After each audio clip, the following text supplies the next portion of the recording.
My Lord, ladies and gentlemen, it's with great pleasure that I welcome you here today to Royal College Day, our annual general meeting and a council meeting and awards ceremony. I'm delighted to say we've received a loyal message from our patron, Her Majesty the Queen.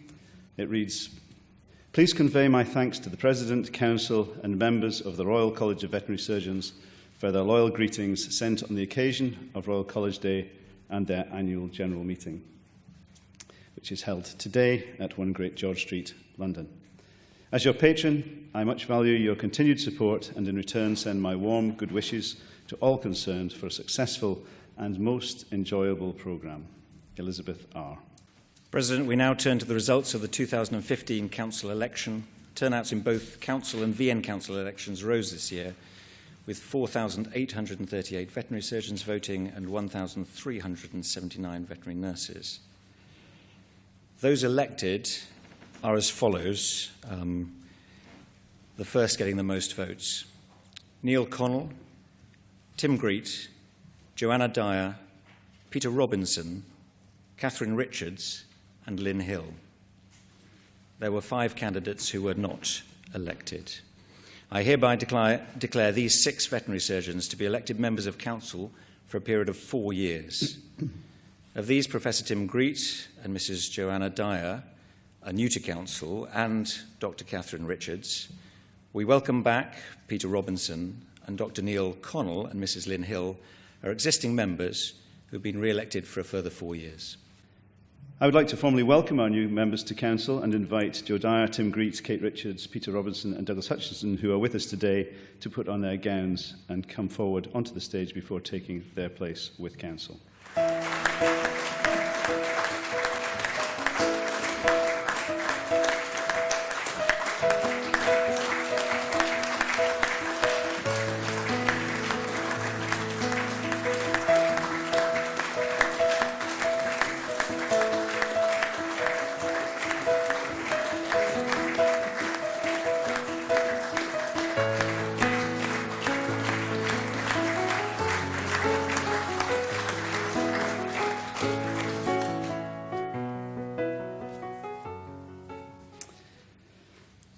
I would now like to thank our retiring members of Council, Professor Sheila Crispin, Dr. Bob Moore, Professor Lord Trees and Mr. Mark Elliott.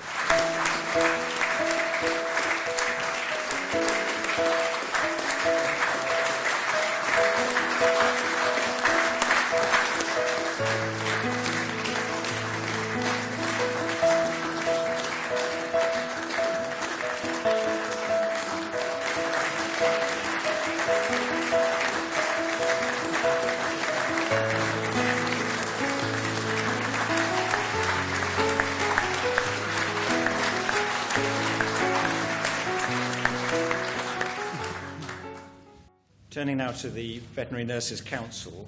As already mentioned, the Veterinary Nurses Council election took place earlier this year.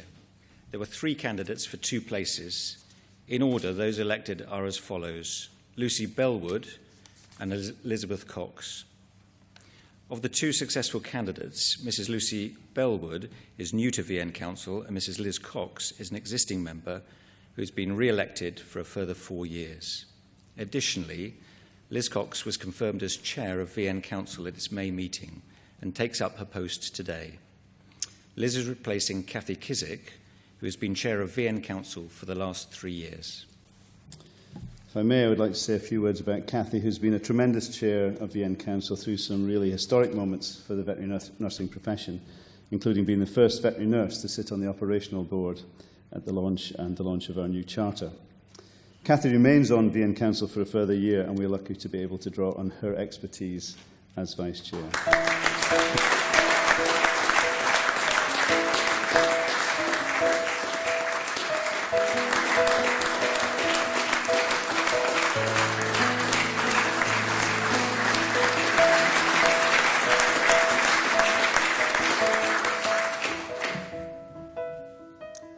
As my first duty as VN Council Chair, I'm delighted to invite Lucy Bellwood to the stage formally to welcome to Veterinary Nursing Council.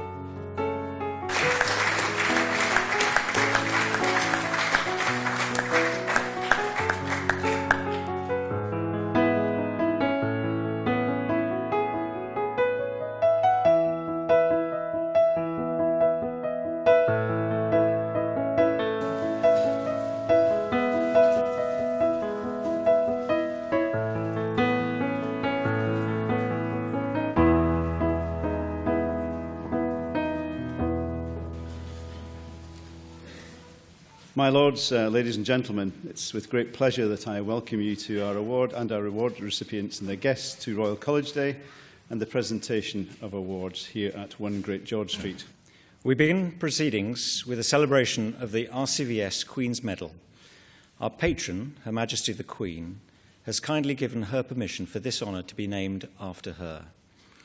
This honour is awarded to a veterinary surgeon for a lifetime of outstanding contributions to the profession, and who has dedicated their career to working above and beyond the call of duty in the fields of veterinary medicine or science or related areas. It is the highest honour that the College can bestow. I am delighted to announce that the recipient of this year's Queen's Medal will be Professor the Lord Ernest Jackson Lawson Soulsby, Baron Soulsby of Swatham Prior. Lord Soulsby has had a truly exceptional career, which in several respects is unique in what it has achieved, not least bridging the worlds of medical and veterinary science. Lord Soulsby has been one of the personalities of the profession for very many years. He has worked tirelessly to promote the importance of veterinary science to society and is admired not only for his intellect, hard work, his breadth of interests, but also his endearing personality. Lord Soulsby was made a life peer in 1990, the first veterinary surgeon to enter the House of Lords. He has given outstanding service to the profession, to veterinary science and to animal welfare, and he has enhanced the reputation of the profession immeasurably. I can think of no finer tribute than the fact that his classic textbook, Helminth's Arthropods and Protozoa of Domestic Animals, with which I and many other generations of veterinary students have been familiar, which he edited for many years and which is close to the heart of just about every veterinary student, is commonly referred to simply as Soulsby, and he is fondly known as Lord of the Worms. In recognition of your immense achievements, Lord Soulsby, I would like to present with you the Royal College of Veterinary Surgeons Queen's Medal 2015.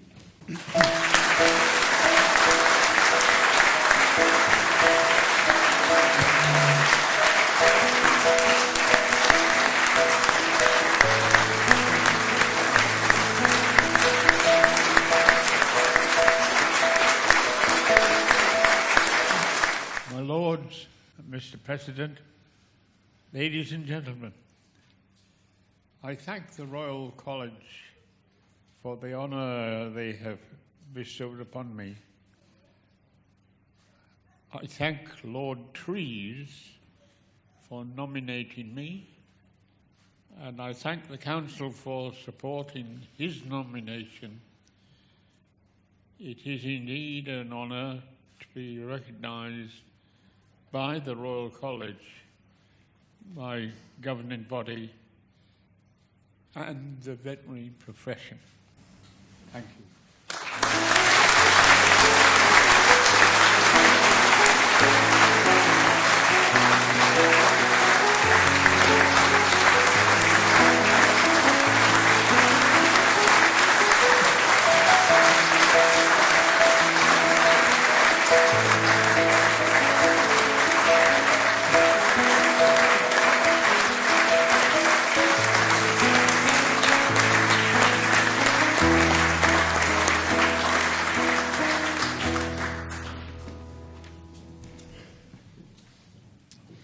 The next category of award is the Honorary Associateship of the Royal College.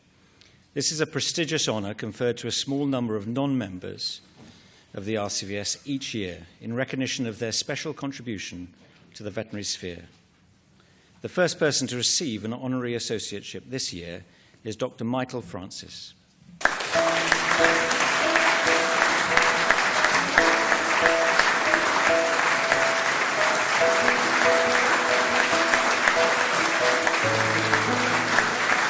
The second Honorary Associate to be made today is Miss Catherine Phillips.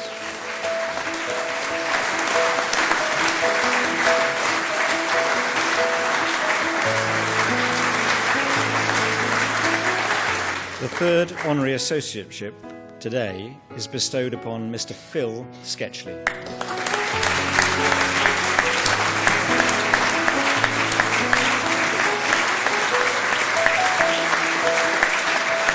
The next category of award is the Honorary Fellowship by election. This is our opportunity to recognise members of the College who have far exceeded expectation in their contribution to the profession through special eminence and service to the cause of veterinary science. The first person to be elected an honorary fellow today is Mr. Nick Henderson.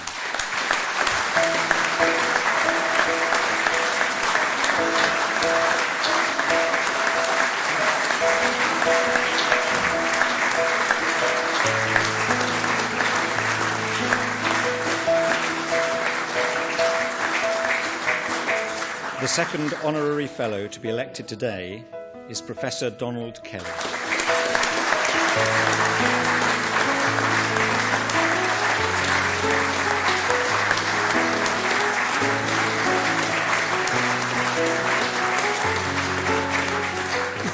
The third honorary fellow to be elected today is Mr. Alistair Lorry.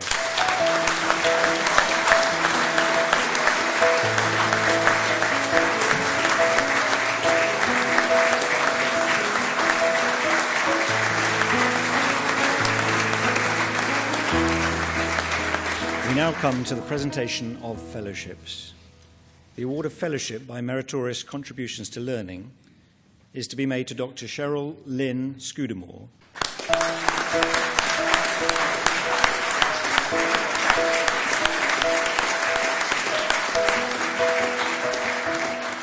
Professor Kenneth Smith,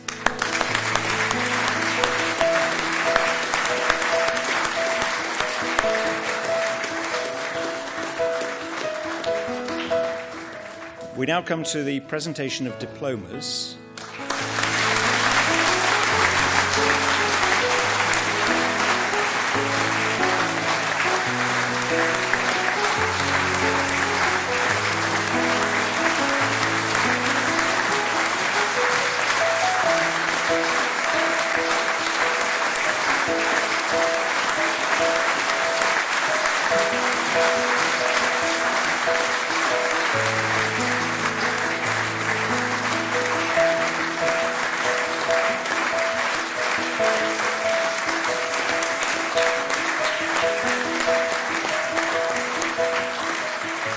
I would now like to invite the new chair of the Veterinary Nurses Council, Liz Cox, to the stage, who will take this opportunity to ask registered veterinary nurses who are present to make their declaration, which was introduced with the new Code of Professional Conduct in 2012. Thank you. Rights and responsibilities go hand in hand. For this reason, on registration with the RCVS and in exchange for the right to practice veterinary nursing in the UK, every registered veterinary nurse makes a declaration. I would like to ask all veterinary nurses here today who did not have this opportunity prior to 2002 to join me in publicly making their declaration. Can those nurses please stand and join me in making this declaration? So if you'd like to repeat after me. I promise and solemnly declare that I will pursue the work of my profession with integrity and accept my responsibilities to the public, my clients and the profession, and the Royal College of Veterinary Surgeons. And that above all, my constant endeavour shall be the health and welfare of animals committed to my care. Thank you.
In 2011, we celebrated the 50th anniversary of the veterinary nursing qualification.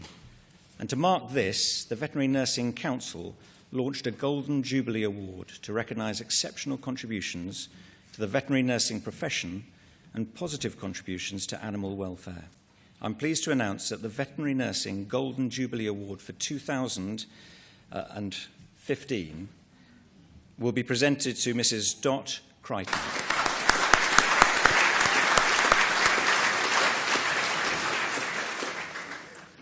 At a time when the public profile of the veterinary nursing profession is going from strength to strength, it seems very apt to confer this year's Golden Jubilee Award on Dot Crichton, someone who has pioneered awareness raising for the profession. It is absolutely a testament to her drive and enthusiasm that within just 3 years of being on BVNA Council, she became president of the organisation from 2003 to 2004. It was during her presidential year that she came up with the concept of Veterinary Nursing Day as a way of making animal owners and local communities more aware of what veterinary nurses do, as well as their training and professional responsibilities. Dot's initial germ of an idea has now blossomed into VN Awareness Month, which takes place every May, with thousands of veterinary nurses taking part every year.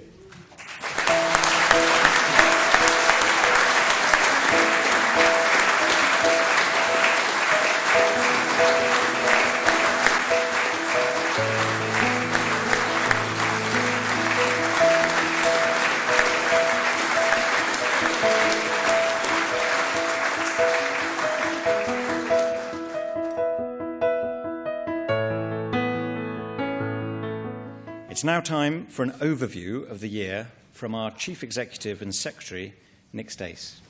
Thank you, Registrar. RCVS Day is always a fabulous occasion to be with the great and good of the professions, to recognise excellence, and to be showcasing our remarkable organisation. It's also become the beating heart, I think, of the veterinary family. And in that vein, I think it's also become a truly family event. All of you, of course, are welcome, but I think most particularly the children who are here today, who have been incredibly well behaved. If we get it right with Vet Futures, hopefully we'll be inviting you into the profession in the years to come. This is my third RCVS Day. This year I can report that while we are halfway through the time set aside for the plan, we are more than halfway through the priorities that we set. The plan is focused on redefining our purpose and our values, and set our ambitions for high staff engagement, for putting the profession and the public at the heart of what we do, and importantly, making sure that we are fit for the future. Our purpose has now been enshrined in our new 2015 Charter. It has also provided us with the underpinnings to regulate veterinary nurses, something that I'm personally delighted about, and as CEO who has some responsibility for the risk register, I'm also greatly relieved that at last we have the legal underpinnings to regulate the veterinary nursing profession. On staff engagement, I can proudly report that we are now recognised as a great place to work by the Great Place to Work Institute. We're in the top 30 in the United Kingdom. We've gone from 52% of staff being engaged to 91% this year. Having highly engaged staff means that we can better deliver for the profession and the public that we're here to serve. The President will talk about the record levels of engagement with the profession, and a hallmark of our approach is to listen and to lead, which is why we are making good progress on reducing the time it takes to process concerns, and why our service standards have been introduced right across the organisation. Ensuring we better meet the needs of the public is reflected in much of the plan, perhaps most obviously through the trial of the Alternative Disputes Resolution Scheme. I'm delighted that the results so far of the scheme are that vets and the public are telling us that it is working for them.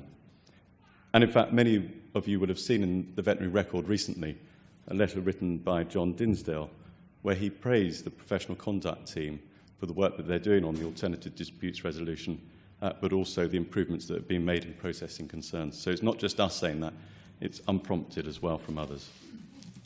All of these improvements are important, but so too is ensuring that we are fit for the future, which is why our Council is embarking upon governance reforms to make sure we have vet nurses and lay representation on Council, and that we are properly accountable to our members. It is also why we have invested in the mental health initiatives through Mind Matters, and that Vet Futures is looking at how the veterinary profession, the public and technologies are impacting on all of us. I look forward to reporting on these next year. My hope for next year is that we will keep up the pace of reform, because it is only when we are in the driving seat of reform that we can genuinely implement change that is right and particular to our needs. Thank you.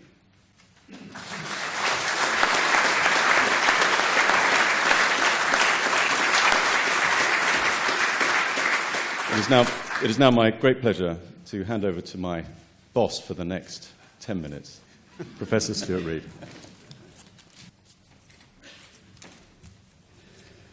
So, ladies and gentlemen, it's a huge privilege, and I've told this story before, but I'm reminded of what one of my mentors told me about the city of Glasgow. He said, Stuart, it's a wonderful place. I love it.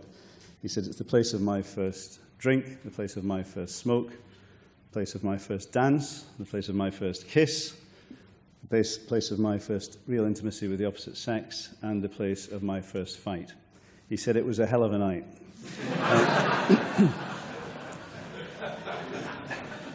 And whilst I can't claim any of that of this year, it's been a hell of a year. So it has been a year, and I think when I look back over the last 12 months, we've had face-to-face meetings with over 5% of the profession, and enough road miles to go to Land's End and John O'Groats and back again via Belfast and Dublin. In fact, if we can lay claim to anything in the last 365 days, it is that we have got out there. The tour T-shirts that we might have had printed up would have had the following on the back. There would have been Dundee, Carlisle, Cirencester, Glasgow and Bristol twice, Edinburgh 3 times, hey-ho, Guildford, Birmingham twice, Cambridge 3 times, Hong Kong, Dublin, Liverpool and Nottingham both twice, Brussels, Exeter, Belfast twice, Manchester, Vienna, Swansea and Sydney, sadly only once. When I stood here 12 months ago, I shared with you and members of both professions, veterinary surgeons and veterinary nurses, 3 areas that I hoped we would be able to form the basis of the year to come, the year that has just been. Of course, there was much already in train, and more of that in a moment. But to reflect first on the 3 aspirations. First, as a regulator, to seek the profession's view on whether veterinarians qualifying from UK schools should be permitted to adopt the courtesy title Doctor, in common with our Antipodean colleagues as well as our continental cousins and vets in North America. Besides spawning a plethora of headlines in the press, Doctor yes, Doctor no, groan, doctored or vetted, which would you prefer, bigger groan, or Doctor, Doctor, gimme the news. I think the end of that one is I've got a bad case of loving you. I think that was the song and how it went. But that aside, if ever evidence was needed, the response to that consultation was overwhelming, and the evidence was that the profession was changing. The last time the question was asked, it was emphatically no, but this time the yes, a yes that was endorsed by our RVN colleagues, nursing colleagues, and most importantly by the public. At over 11,000, we, as you've heard, had the largest response to a consultation by the college ever, and I'm pleased to hear today Nick has finally admitted defeat. Second was reaching out to our diaspora, to the members worldwide who every year pay their retention fee to remain on the register and use the post-nominals MRCVS. And all they get besides the privilege of using those initials is an e-Christmas card. We asked them why, and the answer came back unequivocally. It wasn't about the mothership. It wasn't about returning to the United Kingdom at some point. It wasn't nostalgia. It was that those initials, which are probably the only ones that actually matter, because it's what we build our entire careers on as vets, MRCVS, was that those initials were a mark of distinction and spoke of an international quality brand, which was to be prized, which of course is the right answer. On a more serious note, though, whether at the level of the individual or the resolution of the practice, in considering our future and in discussions with others, it is evident that there is good reason for us to look to our international community and that there is a role for the standards that the RCVS espouses well beyond the shores of our islands. Engaging our diaspora was a first step. Cementing the relationship will be a dialogue, but that, ladies and gentlemen, is for another day. The third area was that of governance. It is said in academia that it is easier to change the course of history than it is to change a history course. And there are certainly parallels when it comes to changing governance of the Royal College of Veterinary Surgeons. Close as we now are to achieving the support for the critical changes we need to make in terms of the function, composition and size of our council, we must not lose sight of the goal we are pursuing, that of being a first-rate regulator and one that can evolve in the time frame of a dog's life rather than that of a horse, and a very old horse at that. We have the will of council, we have the support of DEFRA, and what we need now are the views of the profession, and we look forward to hearing those as part of DEFRA's consultation very soon. So much for the three priorities. What I perhaps hadn't counted upon was the many other activities and achievements that would come up during the year, many of which were the culmination of months, if not years, of effort on behalf of the councillors, past and present, as well as the excellent staff we have at Belgravia House. You will forgive the list, it's not exhaustive. The Royal Charter and the recognition that it now provides for our veterinary nursing colleagues, an allied profession now regulated legally, and here we breathe a sigh of relief, because our Registrar, Gordon Hockey, has informed me that although it wasn't totally illegal before, the basis on which we did regulate our nurses was, I think the legal term is interesting. Is that right, Gordon? Yeah, that's correct. And with protection of the title now provided through the Code of Professional Conduct, it's long overdue. Of course, there is always more work to be done, and our push for protection of the title veterinary nurse continues. The launch of the Mind Matters initiative under the leadership of past President Smith and the commitment of £1 million over 5 years, a core commitment, make no mistake, to a core issue. And might I add my sincere thanks to all of those known and unknown who supported my wander around the London Marathon course in April, where we raised £14,000 for the cause of mental health and well-being in the veterinary team. Knowing that you're running for £500 a mile does keep you going when the going gets tough, which started about mile 4, actually. The support for our RCVS Knowledge in its mission to deliver an evidence-based veterinary medicine resource to all our members, and the launch of the new practice standards scheme with the Chief Standard Bearer, past President Molyneux, leading the revision and promotion of what simply must be regarded also as a core function of a regulator, that is setting, upholding and advancing standards in practice. Another really important step forward for us. The implementation of advanced practitioner status and all that means to the public in the terms of referral and specialisation, and similarly, as you've heard from Nick, the launch of the trial alternative dispute resolution process. Towards the end of the year, the birth of the new fellowship, committed to creating a cadre of collegiately minded veterinarians from practice, industry, academia and government, prepared to consider the important issues in our discipline and assist society in ensuring animal health is protected and advanced by progressive, insightful and provocative debate, and where proactive leadership rather than reactive response challenges the mores of our time and shapes those of tomorrow. And of course, the launch with our friends and colleagues at the British Veterinary Association of the Vet Futures project, looking to 2030 and what society and the profession can expect to demand and deliver in a world where genomics and genetic testing, imaging, telemedicine, climate change and the demand for animal protein will make practice then as different from today as it is today from the turn of the century. You know, we cannot walk away from our responsibilities and we cannot walk forward with our eyes closed. And I'm sure that the role of the regulator will continue to be shaped by these issues. For example, around corporate practice, around limited licensure and, dare I say it, 24/7 in emergency care. Two slightly more flippant things. I've been pursuing Twitter followers somewhat desperately in the last few weeks. I'd set my target of getting 1,100, and every time I would see my children, they would say, "Dad, have you got your 1,100 Twitter followers yet?" And I'd say, "No, darlings, I don't," and they would start crying. So, ladies and gentlemen, I have a few moments left. If you want to get out your iPhones, don't do it for me, do it for those two little girls. Actually, they're both teenagers, and they think 1,100 is really lame. And the final thing is, I think we did actually manage to agree that gowns were going for business meetings, and wouldn't it be nice if the disciplinary committee could consider doing something similar? Bradley, your year lies ahead of you, and I wish you well with both the existing initiatives and with those that you intend to bring to the table. I am in your debt for the support you have provided to me this year. I can't let this opportunity pass without a few acknowledgements, as I'm grateful to very many people. I'm grateful to those who allowed me to play a small part in the advancement of the profession, to those who supported my nomination as President, to my employer and colleagues at the Royal Veterinary College, who this year have picked up much of the administrative burden there, and my family and friends, into whose time much of this year's effort has intruded.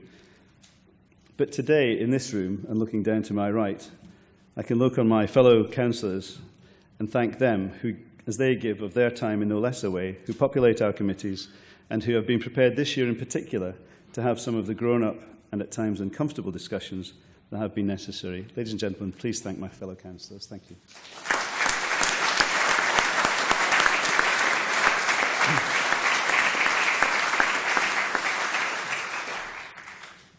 And to the staff at Belgravia House, without whom there would be no college, make no mistake. The 70 or so who work at Horseferry Road under Nick's inspirational leadership do so not as members of this profession, but they do it as those who serve and support it. They do it with pride, professionalism, and a dedication to a profession to which they do not belong, and that actually is very, very humbling to witness. And I count myself fortunate not just to have them as colleagues, but in many cases friends. And perhaps I might ask my fellow councillors and you all here present to thank the staff at Belgravia House for what they do. It really is a great place to work. Thank you, Nick.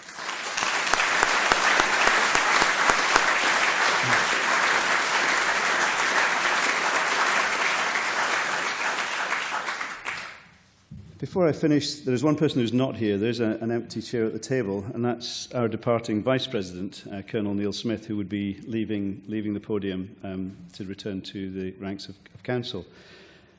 You have perhaps noted the chair, and I'm afraid that Neil has been unable to join us today because he is currently deployed on Operation Grit Rock, in capitals Grit Rock, I have to tell you, as part of the UK military response to the Ebola outbreak in Sierra Leone. He has been responsible for the military-run Ebola treatment centre and a field hospital in the country, and he's now concentrating on supporting the government of Sierra Leone's response and capacity building for any future outbreak. Neil has done a huge amount for the college. He was very, very determined as a supporter of the veterinary nursing initiatives. He continues to lead the Mind Matters initiative, and we will miss him greatly. He also taught me how to use the coffee machine on the 4th floor at Belgravia House, but he failed in teaching me how to use the central heating system in the college flat. We will miss him, and we will also miss Fire, his dog, who was a firm favourite around Belgravia House. Although I've yet to work out how a soldier gets to call his dog Fire. Can you imagine him going for a walk? Fire, fire. Yeah. Anyway, it's true. But in his absence, and knowing that you will almost certainly watch the DVD at some length, probably in some outpost in Sierra Leone, could we give Neil a round of applause, please?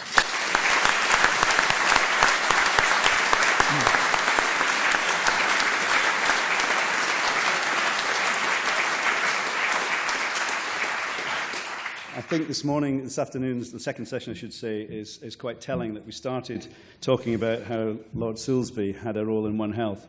I can't help but thinking there's a beautiful circularity to the last thanks being to Neil for what he is doing in a very much a One Health setting outside this country. My final thanks, though, are to those many, many members of the profession who get on with their jobs, wherever that is, most, in fact, serving their clients, treating animals and safeguarding the public, mostly but not exclusively practitioners in households like the one in which I grew up. Vets, like my father, who are, as my father was, proud to be members of the profession, who carry the postnominals RCVS with pride, and who make the profession what it is, and who will continue to make it what it can be. I have every confidence that Bradley will continue the mission, and I wish him well and pledge my support to him and the refreshed council and its committee. I've been doing the rounds of the admissions ceremonies in the different veterinary schools in the United Kingdom over the last few weeks, and I've been telling one particular story that my brother reminded me of our school days. Our maths teacher came back into our classroom and he said, and here I have to say educational techniques have changed, he said, "You know, folks, you are all stupid." He said, "You're so stupid you don't know how stupid you are." He said, "And I'm going to prove it." He said, "I want any of you who think you're stupid to stand up." And of course, we weren't that daft. Nobody stood up. until a chap called Michael Martin, who sat at the next desk to me, he slowly, and to my horror, abject horror, got to his feet. And our maths teacher looked at him, he said, "Michael, you don't think you're stupid, do you?" He said, "No, sir, but I couldn't see you standing there on your own." So, ladies and gentlemen, I realise I'm the only one standing, and it's high time I metaphorically stood down. Thank you very much indeed.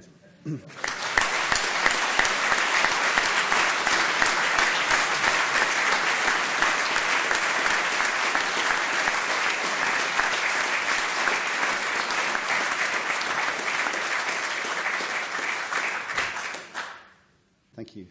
So now we come to the moment when the new president is invested with the bling, with the chain of office. Bradley Viner graduated from the Royal Veterinary College London in 1978 and established his small animal practice in outer northwest London in 1979. Having studied for his MSc Vet GP with Middlesex University, Bradley was part of the first group of veterinarians in the UK to achieve a higher award in veterinary general practice. He went on to pioneer research into the introduction of clinical audit into veterinary practice and was awarded a professional doctorate in 2007 for his work. Bradley has been involved in public affairs for the veterinary profession for many years, initially through the BSAVA Association and its parent body, the BVA, and through the RCVS. Elected onto council in 2005, Bradley has played an active role in the development of the Certificate of Advanced Veterinary Practice and has chaired the CERT AVP subcommittee. He was elected Treasurer in July 2010, a role he served for 4 years before he became Vice President last year. Bradley has done a great deal of writing and broadcasting on veterinary matters and is a trustee and Vice Chairman of Battersea Dog and Cat Home and Vice President of International Cat Care. He is involved in both undergraduate and postgraduate teaching of veterinary surgeons, and ladies and gentlemen, I commend his appointment as President of the RCVS.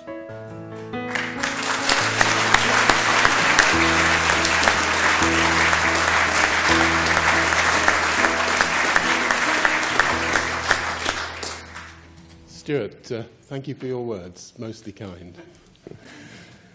As my first official duty as President, I'd like to welcome Chris Tufnell as Vice President of the College. Chris was elected to this position at the March meeting of Council and reconfirmed today. Chris, I'd like to welcome you as Vice President.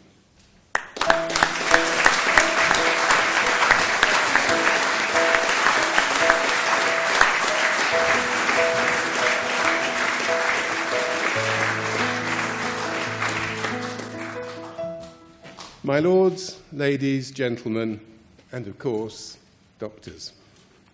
I'm greatly appreciative of the tremendous honour of being invited to hold the position of President of the Royal College of Veterinary Surgeons, especially when I look at the long and distinguished list of those who have gone before me.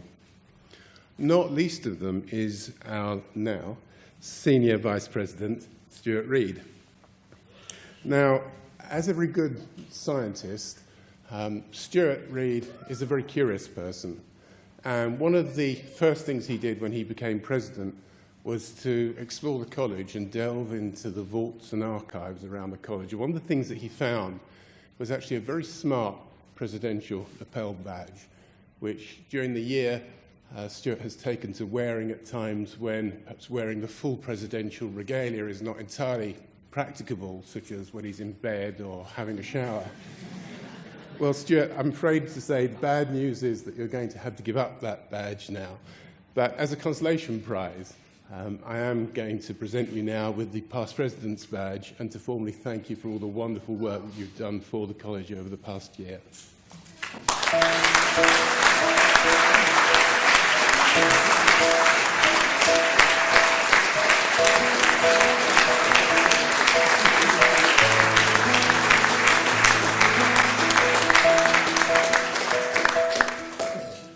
I'm well aware that although a year seems a long time right now, the presidential term of office will pass quickly, and the opportunity to initiate change and see it through in that time is limited.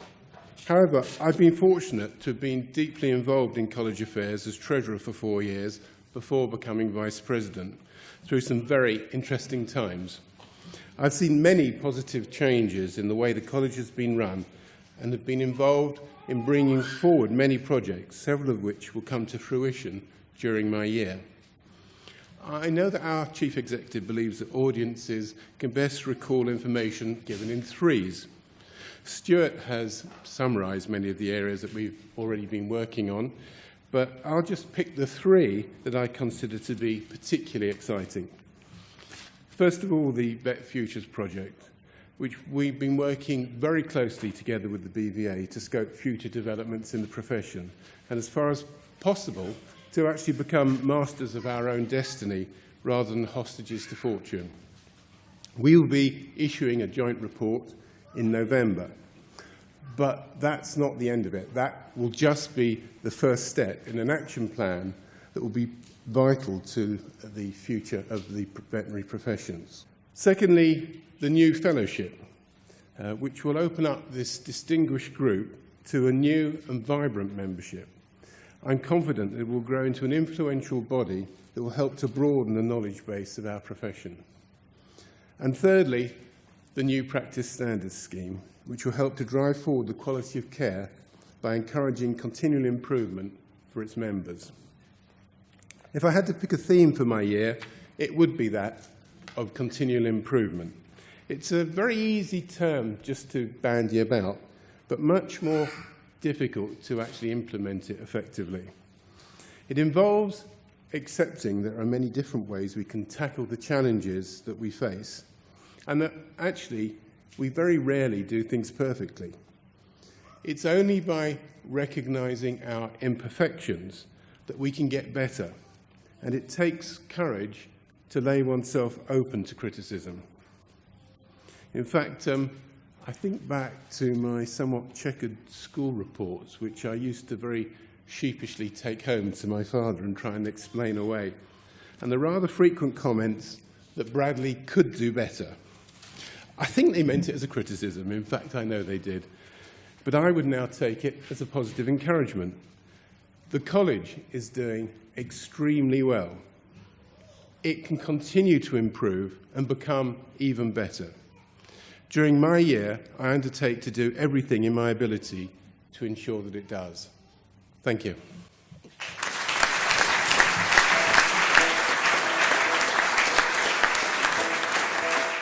My lords, ladies and gentlemen, that concludes the awards ceremony for today.